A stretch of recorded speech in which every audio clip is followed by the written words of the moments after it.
Good morning. My name is Kitna, and I'm excited to present my research proposal on investigating the alignment of silk fiber and scaffold degeneration with the healing process.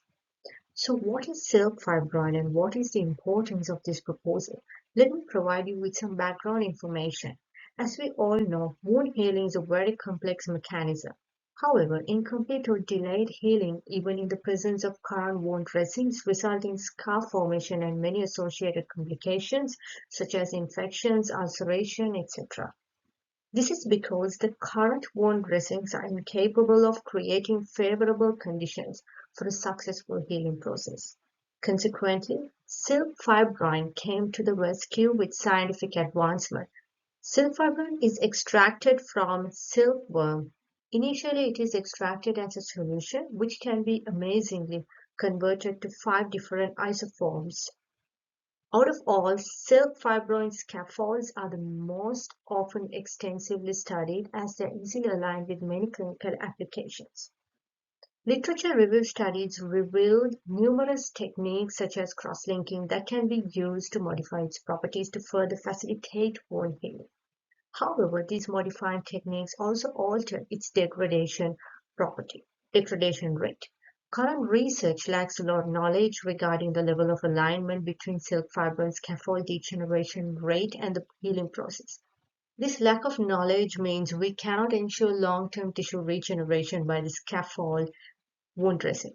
Identification of the level of alignment between the two rates would enable optimization of the degeneration rate to match with the healing process. The primary objective of my study were to measure the rate of degeneration of silk fibrin scaffold and the healing rate, thereby comparing the two rates. Now let's delve into the methodology. The extracted silk fibrin in the form of a solution developed in step 1 is converted to scaffold by electrospinning and immersing in a water bath of absolute methanol in step 2. Then 2 batches of rat models, the control group and the SF group, were used for full thickness wound model, creating wounds on their dorsal area.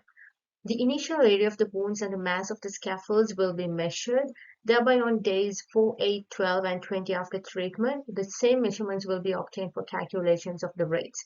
The equations for rate calculations are shown here, calculating the percentage wound contraction and the percentage change in mass of SF scaffold, representing the healing rate and the degradation rate. Following that, the two calculated values were analyzed using cross-correlation tests to determine how closely they are aligned. Thereby, hypothesis testing will be performed to assess whether the cross-correlation coefficient is statistically significant. Finally, a cross-correlation plot is used to identify any alignments between the two values, which could be used for optimization for long-term tissue regeneration.